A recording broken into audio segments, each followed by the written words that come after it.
Bonsoir à tous et bienvenue dans votre quotidienne de ce vendredi 6 juin. À la une ce soir, pas mal d'actualités en mer Méditerranée et on entre tout de suite dans le vif du sujet avec la Société Eau de Marseille Métropole qui lance sa campagne de prévention contre le risque de noyade dans le canal de Marseille.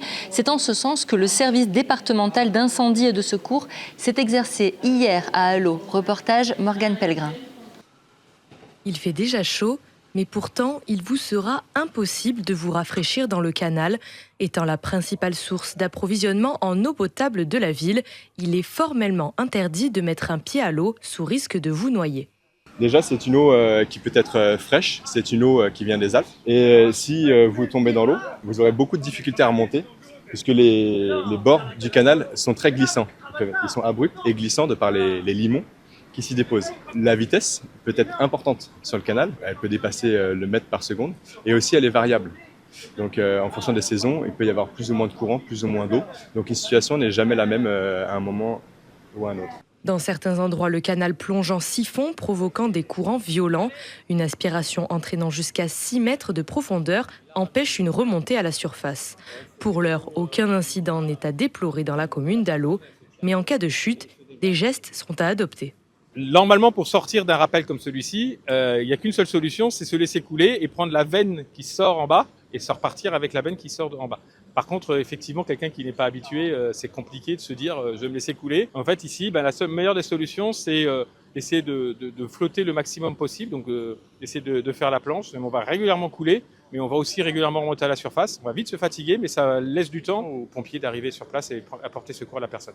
Le canal est jonché de barrières et de systèmes anti-intrusion afin de gagner en sécurité et limiter les risques de noyade.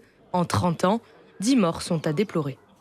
Allez, on reste dans l'eau avec une étude récente qui montre qu'un bateau de plaisance pollue jusqu'à 30 fois plus qu'une voiture. Or, des solutions d'électrification existent, surtout pour la zone côtière des 300 mètres, là où les émissions de gaz d'échappement comme de bruit de moteur sont les plus concentrées.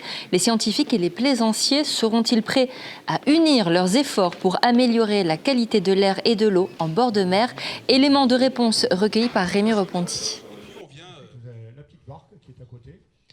Alors Atmosud, on est venu avec une petite camionnette ici et des analyseurs de référence pour mesurer ce qu'il y a dans les gaz de ces petits bateaux de plaisance. Alors ici c'est hors-bord, ça peut être in-board. Et on mesure concrètement les oxydes d'azote et le monoxyde de carbone pour regarder finalement quelle est la pollution qui sort de ces moteurs. Les très vieux bateaux avec un tout petit moteur diesel, la marque marseillaise, bon finalement elle ne pollue pas beaucoup, on va dire très directement. Par contre un moteur hors-bord ici avec un gros moteur, on voit que ça peut être jusqu'à 30-40 fois un véhicule. Et ça s'explique assez simplement parce que la combustion, elle est comme dans une voiture, simplement il n'y a pas de filtre. Vous savez, sur les pots, les voitures aujourd'hui qui roulent, elles ont des pots catalytiques.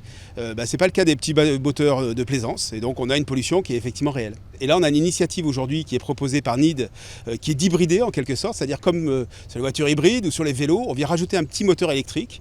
Et ça permet notamment dans la bande des 300 mètres, celle où finalement on est présent, où on veut aussi préserver le bruit, vous savez, ça génère quand même du bruit important, d'être à l'électrique et de moins polluer. Et donc ça c'est vraiment une solution qui serait idéale. Il n'est pas question de jeter tous les bateaux qui polluent, il est juste question de les adapter et de faire en sorte que demain on puisse protéger cette zone qu'on aime tant, c'est la bande des 300 mètres, c'est là où tout se joue pour la faune. Donc l'idée c'est de faire une hybridation, c'est-à-dire avoir un moteur électrique qui nous permet d'entrer et sortir du port, et dès qu'on est libéré de la zone, on met le moteur diesel et là on fait des milles et des milles. Ça c'est l'hybridation. Il ne faut pas être dans la contrainte, il ne faut pas être dans la certains disent l'écologie punitive.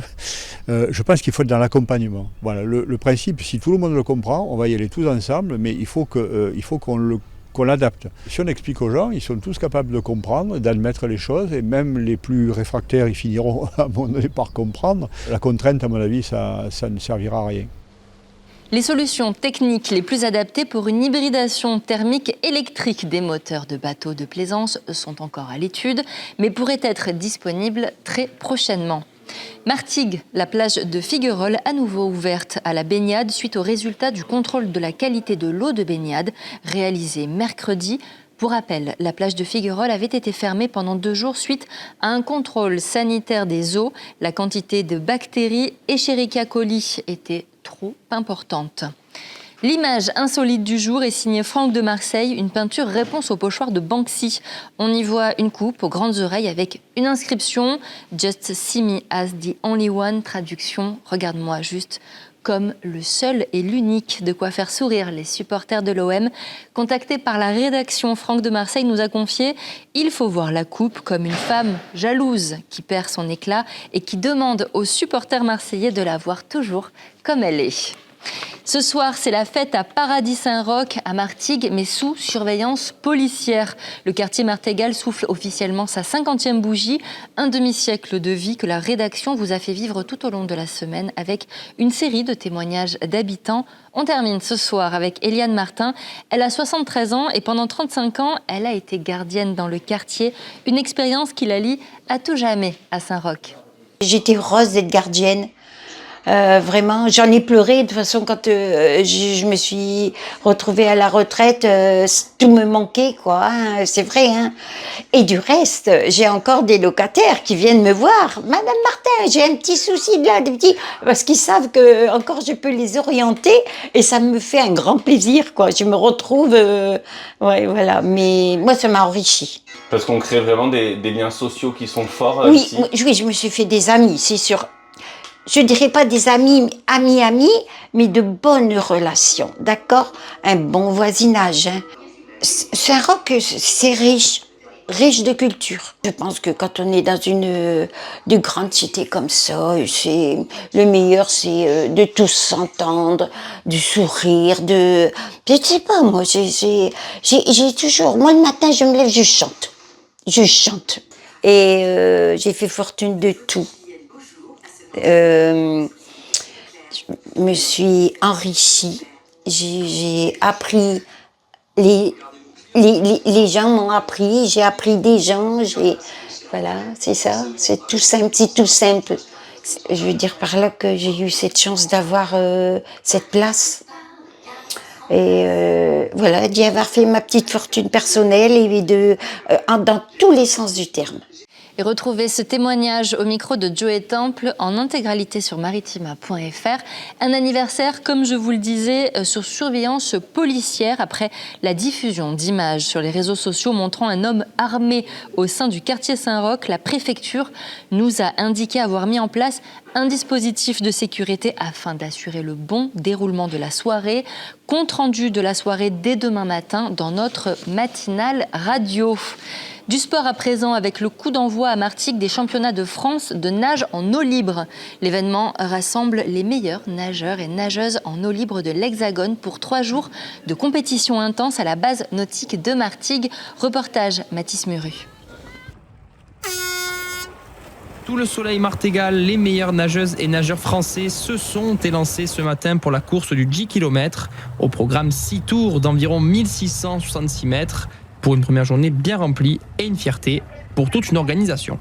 C'est certainement une des compétitions les plus importantes de notre région, puisqu'elle est qualificative pour les championnats du monde et d'Europe junior. On a la quintessence de la natation eau libre de française, donc on est fiers effectivement d'avoir pu les amener sur Martigues. Chez les femmes, c'est Caroline Jouisse qui l'emporte, une spécialiste de l'eau libre qui rappelle combien cette discipline est unique. En piscine, en général, c'est des bassins de 50.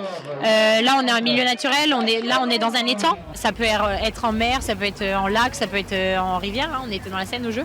En fait, les conditions dépendent à chaque fois. Là, on a un super temps, le plan d'eau, il est cool. Il n'y a pas trop de courant, mais c'est vrai que des fois, il peut y avoir du courant, des vagues, de la houle, plein de choses. Donc, faut avoir sa stratégie, mais il faut aussi être capable de s'adapter en fait à l'instant T à ce qui se passe dans l'eau, l'environnement qu'on ne maîtrise pas en fait. Un site atypique, une météo idéale et des nageurs conquis par l'ambiance et les conditions. L'organisation est top, le lieu est top aussi, la météo aussi est avec nous, donc non franchement le cadre est vraiment sympa et puis ça permet de faire du haut niveau et c'est ça qui est le plus important. Martigues aura donc marqué les esprits, une belle vitrine pour l'eau libre française entre compétition et plaisir de nager en pleine nature. Autre défi à la nage, celui du Comte de Monte Cristo. L'épreuve inspirée de l'évasion du personnage du roman d'Alexandre Dumas a lieu tout le week-end à Marseille, au programme des courses en eau libre allant de 1 à 6 km. Plus de 7000 nageurs sont venus relever le défi avec plus ou moins de difficultés. Réaction au micro de Flavio Noriga. Toi qui viens juste d'arriver, de finir la course, comment tu te sens? Ça tangue un peu, mais c'était top. C'est toujours dur de s'orienter parce que les bouées elles sont quasiment invisibles quand on est dans l'eau, mais ouais, je suis content. J'ai fait mon meilleur temps, donc je suis content, moins de 2 heures. Les conditions étaient nickel, la mer était d'huile, on arrivait à voir les fonds marins, les poissons, le soleil, c'était génial. Quand on part du fort là-bas, c'est magnifique. Là, c'est vraiment... Il y a la course en elle-même, l'exercice physique, mais le fait de partir ensemble, de se faire suivre, etc., ça c'est vraiment top. C'est le partage des eaux, comme ils disent à Hawaï. Moi, j'avais pas du tout envie de le faire, elle m'a forcé en fait. Comment ça s'est passé? Elle m'a dit écoute, si tu la fais pas, Benjamin, je te quitte. Quitte à en faire un, autant faire celui-là parce qu'il est vraiment magnifique, le cadre est magique. Maintenant, j'imagine qu'on va profiter après avoir fini la course. Non, on va aller se coucher. On va passer à autre chose maintenant. Ouais, voilà, maintenant on va boire, mais autre chose que de l'eau. Pour profiter. Exactement, on est là pour. On arrive Marseille. On va le voir avec la météo, mais ce week-end est propice aux sorties, justement. C'est l'agenda sortie signé Mathis Muru. En ce week-end prolongé de Pentecôte, de nombreuses activités s'offrent à vous. Ça y est, à Istres, les vibrations d'été ont démarré sur l'esplanade Charles de Gaulle avec un grand concert gratuit. Bougez au rythme de DJ Matteo, DJ Kadia, Yann Muller et Synapson, le tout jusqu'à minuit. À Entre-Saints, dimanche, place au vintage avec de vieilles guimbardes et bécanes. Au programme, expo rétro de voitures, motos, concerts, danses et même une surprise, un modèle unique en France, entrée gratuite. À Vitrolles, le fabuleux festival dure tout le week-end au domaine de Font-Blanche, gratuit et ouvert à tous. Spectacles, animations, ateliers et rencontres autour de la lecture pour petits et grands. À Aix, pour les amoureux de vélo, ça se passe sur le cours Mirabeau ce dimanche. Balade guidée, BMX, vélo-taxi, démonstrations et ateliers. Sensations garanties. Et pour finir, direction Fos-sur-Mer, samedi, ne manquez pas l'Urban Day. Sport de glisse, graphe, foot, padel, DJ et hip-hop de 14h à 22h. Organisé par la Maison des Jeunes. Là aussi, l'entrée libre et gratuite. Excellent week-end de Pentecôte avec Maritima. Et c'est la fin de ce journal préparé par la rédaction. Merci de l'avoir suivi. Excellente soirée sur Maritima.